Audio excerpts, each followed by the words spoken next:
Merci d'être sur la télévision Labari pour suivre le journal de ce jour, vendredi 23 mai 2025. Mesdames et messieurs, bonsoir, bienvenue à tous.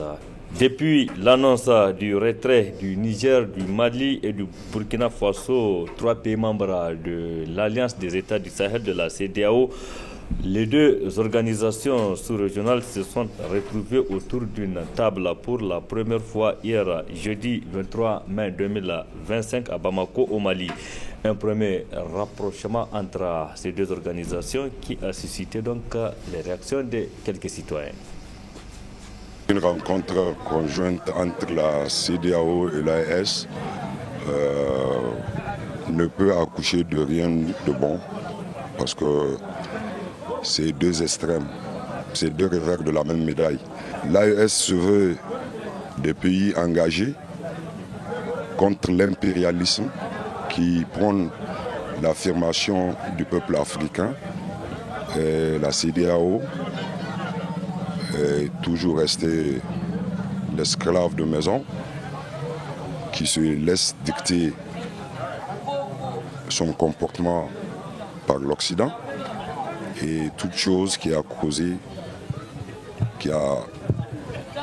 le départ du Niger, du Mali et du Burkina Faso, chose qui a donné naissance à l'AES. C'est bien vrai, étant les enfants de l'Afrique, il n'est pas déplorable qu'ils se réunissent pour parler, mais nous, en tant que des progressistes de l'AES, nous n'espérons rien de cette rencontre et nous profitons de votre micro pour demander aux dirigeants de l'AES d'arrêter d'amuser la galerie. Ils n'ont qu'à arrêter des rencontres, rien donné de positif pour les Africains. Ils n'ont qu'à mettre les pendules à l'heure pour qu'on puisse se mettre au travail et construire nos nations. Nous n'avons rien à voir avec la CEDEAO, on ne veut rien entendre avec eux. Nous, on souffre sur les voies là. Vraiment, nous, les gens de l'AES souffrent. Puisque nous, on n'a pas une carte de l'AES, on n'a pas l'assurance de l'AES. Tout ça là, vraiment, il faut que l'AES et la CEDEAO se voient, parler sur ça et concentrer sur ça. Puisque que les transporteurs souffrent. Surtout les transporteurs de l'AES. Les transporteurs de l'AES qui fréquentent les voies de l'insécurité souffrent. Puisque quand tu quittes Lomé pour voir Dori, il faut 1 ou 2 mois pour voir Dori. Et nous, on ne sait pas c'est quoi. Puisque nous, on n'a pas un corridor au Burkina. Nous sommes les gens de l'AES. Au Burkina, nous n'avons pas un corridor. On paye nos laissez-passer, on paye nos péages. En plus, il y a des contrôles sur la voie que nous, on ne comprend pas. La CEDEAO, depuis qu'elle a constaté la force que l'AES est en train de manifester, elle a vu la nécessité, parce que non seulement c'est elle même qui a suscité les retraits de ces trois pays qui, finalement, ont pu créer l'Alliance des États du Sahel. Donc la CEDEAO, elle a constaté qu'elle est en train d'aller vers son échec, son déclin. Donc elle a vu la nécessité de faire recours à l'AES parce qu'elle sait que la force même de la CEDEAO constitue les trois pays. Donc elle a constaté que ces trois pays constituent leur force. Maintenant, elle voit que si ces trois pays décident, n'est-ce pas, de continuer ces essences-là pour pouvoir faire exiger ou bien imposer leurs différentes mesures à l'encontre des citoyens de la CEDEAO a vu que ça ne peut pas les arranger. C'est pourquoi la CEDEAO court derrière l'AES pour que ces deux structures puissent s'asseoir pour pouvoir envisager des solutions pour les différentes populations de ces deux organisations. Donc nous pouvons dire que malgré tout ce que la CEDEAO a eu à faire pour nos trois pays, nous ne voyons pas les CEDEAO, nous voyons les populations de la CEDEAO. Et je pense que les deux organisations, parce que non seulement c'est des organisations africaines, et ils ont de l'obligation de travailler ensemble pour les populations, parce que c'est les populations que nous envisageons, pas les chefs de l'État, de la CEDEAO, qui ont montré leurs limites, qui ont montré qu'ils sont des marionnettes. Nous, ce que nous envisageons, nous souhaiterions, c'est que ces assises, c'est pour parler, puissent donner des fruits qui vont aller dans l'essence de faire en sorte que nous puissions préserver, n'est-ce pas, les intérêts des populations. Donc je pense que s'ils continuent à échanger, nous pouvons souhaiter dans les jours à venir que, n'est-ce pas, des décisions importantes puissent émaner de ces assises pour que, n'est-ce pas, les populations puissent se sentir libres de leur circulation et de leurs activités.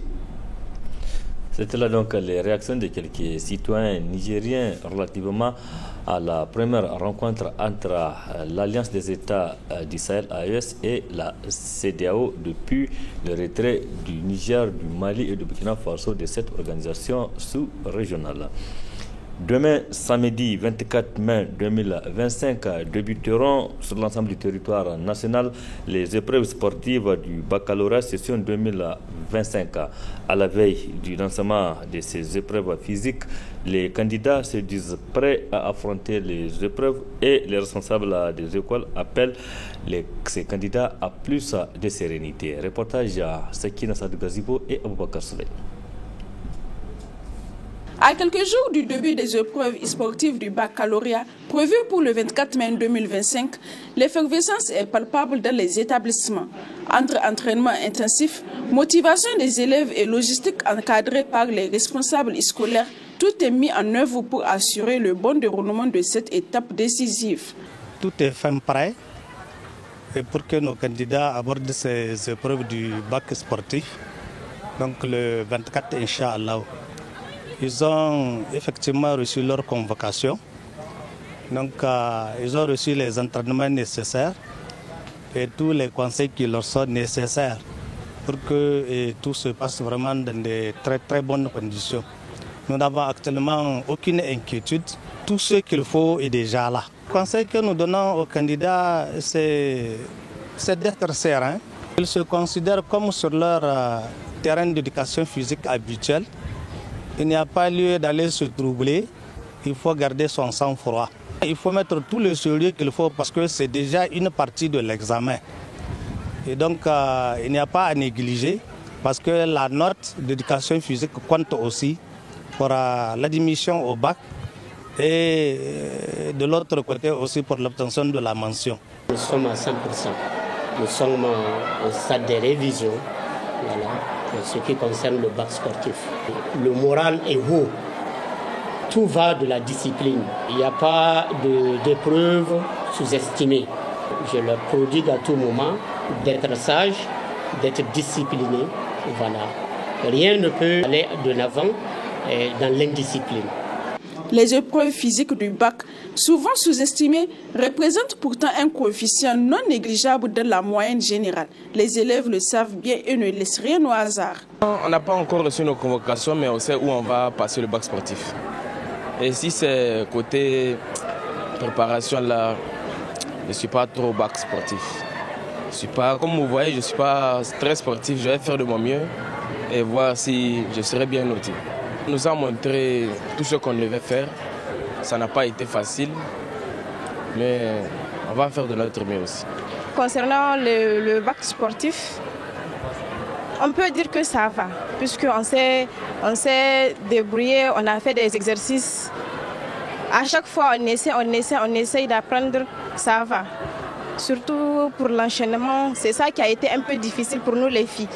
Mais on se débrouille un peu. Le professeur, vraiment, il a tout donné. Il a tout donné pour nous faire comprendre ce qu'on doit aller faire là-bas, les choses à éviter et tout, et même les conseils. On est effectivement prêt parce qu'on s'entraîne, on part même au stade de temps en temps. On a tout acquis. On a fait les courses, on a fait la gymnastique, on a effectivement fait les sauts en longueur, sauts en hauteur. Donc je peux dire qu'on est prêt pour l'instant. On est déjà prêt parce qu'avec notre professeur, on a tout fait. On a fait la gymnastique et tout ce qui va avec le sport. Donc je pense qu'on est déjà prêt pour le bac sportif. On a déjà reçu les convocations et on sait dans quel centre on va passer. Et on est prêt à 100%. De ne pas stresser. Ce n'est rien, c'est juste un passage qu'on va faire. C'est les choses qu'on fait à l'école qu'on va reproduire là-bas aussi. Donc il n'y a pas lieu de s'inquiéter, de stresser à défaut d'oublier certaines choses. Entre détermination des élèves et mobilisation des encadreurs, tous les voyants sont en vert pour le bac sportif 2025. À partir du 24 mai, les efforts fournis devront porter leurs fruits sur le terrain.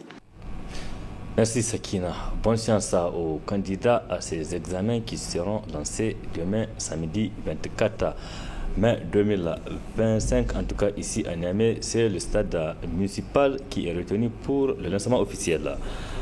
Clôture hier jeudi des séances d'échange sur la refonte du Code général des impôts du Niger. Cette rencontre qui a duré 30 jours, un mois donc, elle a vu la participation de plusieurs acteurs concernés, nous rapporte Asma Ousseidou et Taoumi. C'est sur une note de satisfaction qu'ont pris fin les travaux d'échange sur la refonte du Code général des impôts, une initiative de la Direction générale des impôts. Ainsi, 30 jours durant, les participants ont suivi plusieurs exposés sur le Code général des impôts, comme le précise le président du comité technique.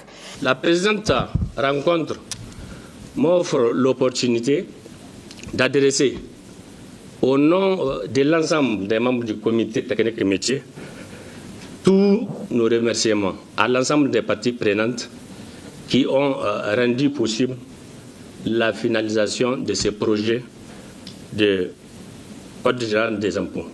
Mes remerciements vont spécifiquement à M. le directeur général des impôts qui n'a ménagé aucun effort pour rendre possible la tenue de nos travaux, notamment en termes de soutien moral, en termes de conseil et en termes de prise en charge financière. Sur le DGI, nous restons encore disponibles puisque des chantiers restent encore, notamment la rédaction des textes réglementaires, une quarantaine, sans compter les missions de vulgarisation du Code général des impôts adopté. Cette rencontre a été rendue possible grâce à l'appui technique et financier de la Banque mondiale. Accompagner une telle activité revêt un caractère stratégique pour la Banque mondiale, dans sa mission de promouvoir la bonne gouvernance, la transparence et le développement économique durable. En soutenant l'accès à des informations fiscales claires et compréhensibles, la Banque mondiale contribue à améliorer l'efficacité de la collecte des impôts et maximiser les ressources disponibles pour le développement.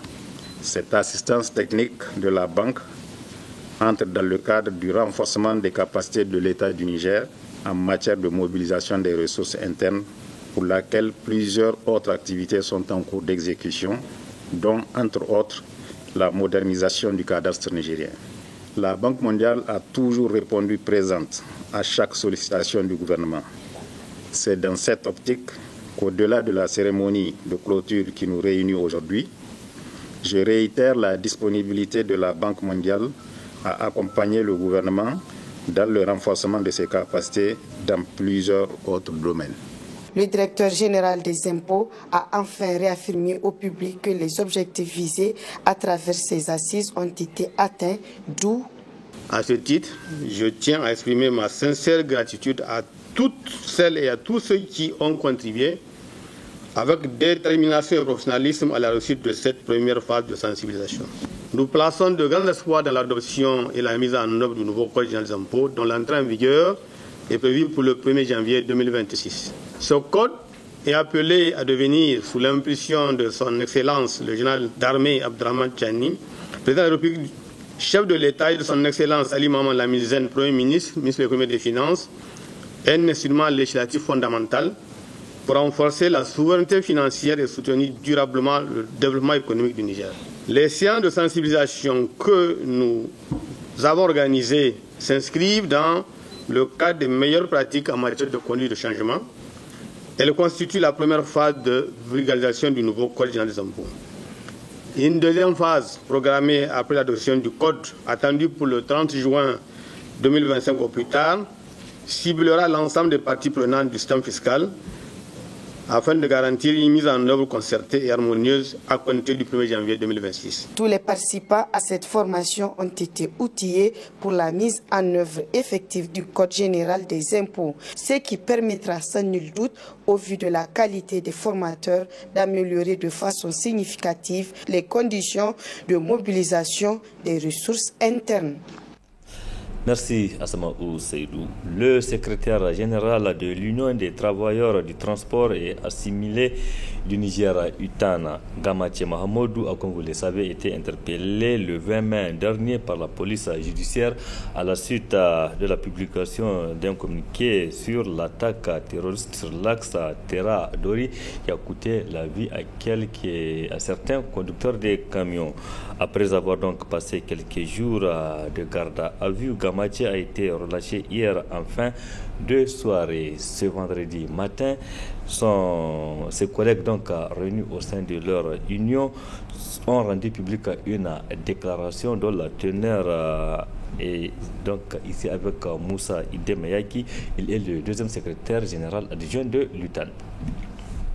Nous, camarades membres de la centrale syndicale de l'Union des travailleurs de transport et assimilés du Niger, UTAN, se félicite de la libération de notre secrétaire général Gamache Mahamadou Yansambou, détenu dans les locaux de la police judiciaire depuis le mardi 20 mai 2025. Nous saluons la mobilisation sans faille des camarades militants de l'UTAN, les centrales syndicales amies, la société civile, l'ensemble du peuple nigérien. Nous présentons nos condoléances les plus attristées aux familles des camarades tombés au champ d'honneur sur l'axe Dori-Terra. Nous rappelons au CNSP qu'il ne saurait être question de souveraineté ou de refondation qui tiennent dans un pays où tissu économique déchiqueté par la cherté constante du basique. Je ne terminerai pas mon propos sans lancer un appel pressant à tout le secteur du transport de se mobiliser comme un seul homme afin de pouvoir continuer la lutte ensemble. C'était là donc l'extrait de la déclaration rendue publique ce matin par la centrale syndicale UTAN qui regroupe les transporteurs. Une déclaration pour soutenir leur SG Gamache Mahamadou qui a été interpellé à la police judiciaire. Il était encore cet après-midi dans le locaux de la justice pour toujours cette affaire et la justice a classé le dossier. Restons toujours avec les conducteurs des camions. En décembre 2024, l'administrateur délégué de la ville de Niamey avait pris un arrêté portant réglementation de la circulation des camions dans la capitale. Cette décision ne fait pas l'affaire des conducteurs des camions et même des patronats qui se sont retrouvés ce vendredi dans la soirée au siège du syndicat pour parler d'une même voix. Fustiger cette décision de l'administrateur délégué de la ville de Niamey. Suivez plutôt. Ça brûle dans le secteur des transports nigériens. Les acteurs de transport des marchandises et des produits pétroliers se mobilisent pour porter à la connaissance du public la détérioration de leur collaboration avec les autorités régionales et municipales de Niamey. En cause, l'arrêté de l'administrateur délégué de la ville de Niamey portant réglementation de la circulation des camions dans la ville de Niamey. Nous avons en toute responsabilité saisi les autorités compétentes pour ouvrir un cadre de concertation et de dialogue afin d'envisager une modification raisonnable et concertée de certaines dispositions de l'arrêté. Précisément, l'article numéro 3 de cet arrêté qui limite l'accès des camions à la ville entre 21h et 6h du matin uniquement. L'article 7 qui autorise le port des sabots sur nos véhicules accompagné d'amendes que nous jugeons excessives et inadaptées à la réalité de notre activité. Malheureusement, nos démarches sont restées sans suite favorable. Nous avons adressé des correspondances officielles demandant une rencontre avec les autorités concernées. Nous avons effectué des démarches auprès du gouverneur de la région de Niamey, mais sans que cela n'aboutisse à une quelconque révision des textes en question. malgré l'impact socio-économique de ces décisions sur notre secteur.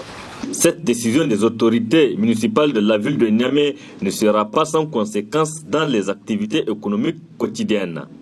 Aujourd'hui, nous sommes dans l'obligation de prendre à témoin l'opinion publique et d'exprimer notre profonde inquiétude face à ces mesures unilatérales qui portent atteinte à la viabilité de nos activités, qui menacent des emplois de milliers de Nigériens et qui freinent l'approvisionnement régulier et à temps de la ville de Niamey et l'intérieur du pays en produits essentiels. Impuissants devant cette situation, ces conducteurs et propriétaires des camions appellent les autorités de la transition à prendre leurs responsabilités afin de rétablir un climat de confiance et de dialogue, à l'administrateur délégué de la ville de Niamey à surseoir à l'application de cet arrêté à l'État et à ouvrir une concertation technique avec les acteurs.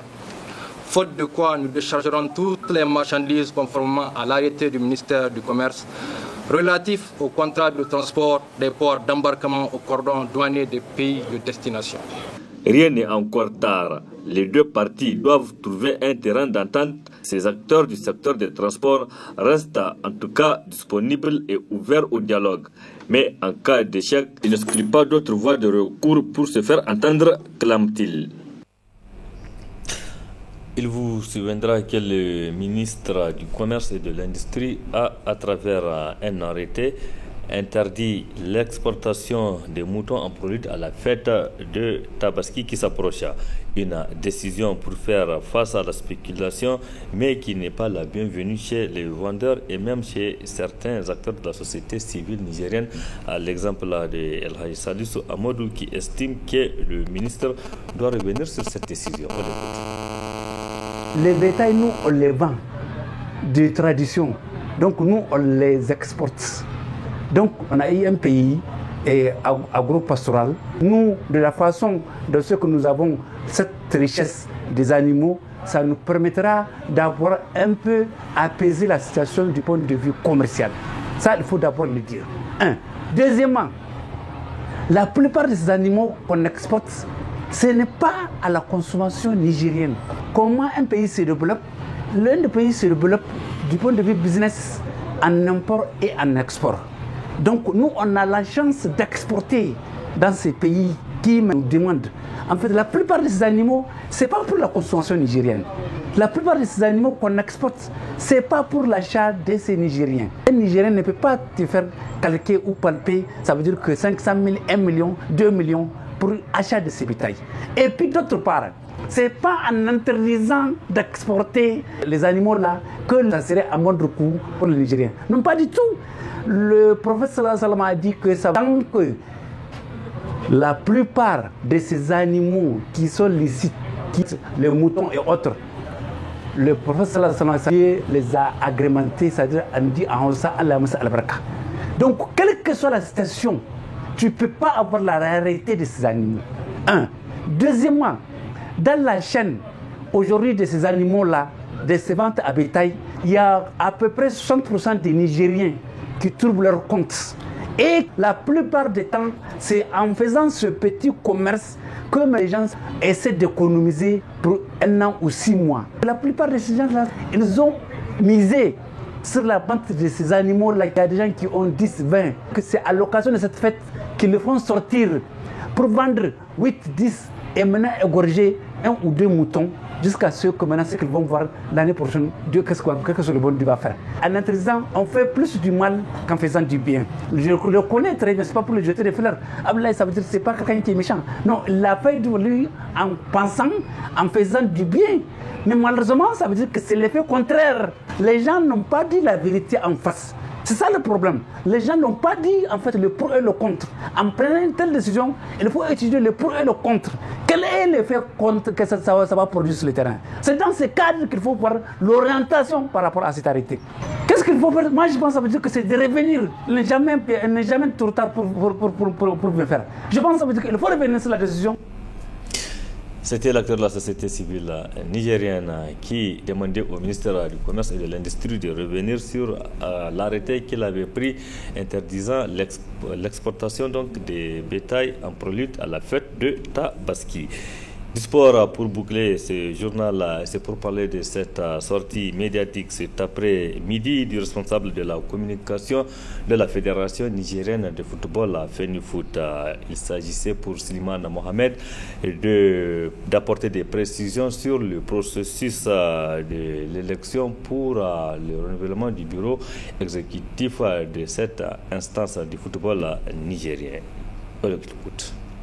Contrairement à certaines allégations véhiculées ici et là, dans certains cercles, pour l'instant, la seule candidature jugée valide à cette date, parce qu'ayant respecté les obligations statutaires, est celle de M. Issaka Adamou, comme notifié formellement à l'intéressé le 12 mai 2025. Le deuxième fait également, actuellement, la commission de recours observe le délai de 5 jours qui court à partir du 21 mai 2025, accordé à l'autre candidat, M. Ousseini Agbede Koukou, pour compléter son dossier avant un nouvel examen au fond de celui-ci. Ce ne sont pas des commentaires, ce ne sont pas des interprétations, ce sont des faits suite aux décisions que les commissions électorales et de recours ont édictées. L'objectif, je le disais et je le répète encore, parler d'élaboration et d'adoption des textes de la FENIFOOT sous les auspices de la FIFA.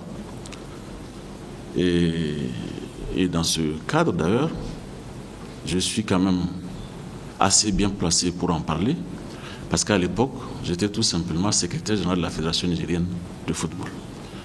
J'étais la courroie de transmission entre la fêtière FIFA et la Fédération nigérienne de football, la FENIFOOT. Donc franchement, je suis assez à l'aise pour en parler. Et je rappelle qu'à l'époque, d'ailleurs, avec Madame Sarah Soleimali, qui est la manager du service gouvernance au niveau de la division Association nationale de la FIFA, nous avons beaucoup échangé, quasiment pendant 1 an, pour élaborer ces différents textes, jusqu'à leur adoption par l'Assemblée générale de la FENIFOOT. C'était quand même assez long, assez fastidieux, mais ça en valait la peine parce qu'il fallait se doter de textes novateurs, de textes modernes qui allaient désormais qu'on allait utiliser dans le cadre du fonctionnement et des activités de la Fédération nigérienne de football. C'était à l'instant le responsable de la communication et du marketing de la Fédération nigérienne de football, FENIFOOT, Slimane Mohamed, sur le processus de l'élection du nouveau président de la FENIFOOT, dont l'élection est prévue pour le 5 juillet prochain à Tawa. Point final de cette édition. Merci à vous de l'avoir suivi. Restez en compagnie du programme de la télévision Labari. Excellente nuit à toutes et à tous et bon début de week-end. Au revoir.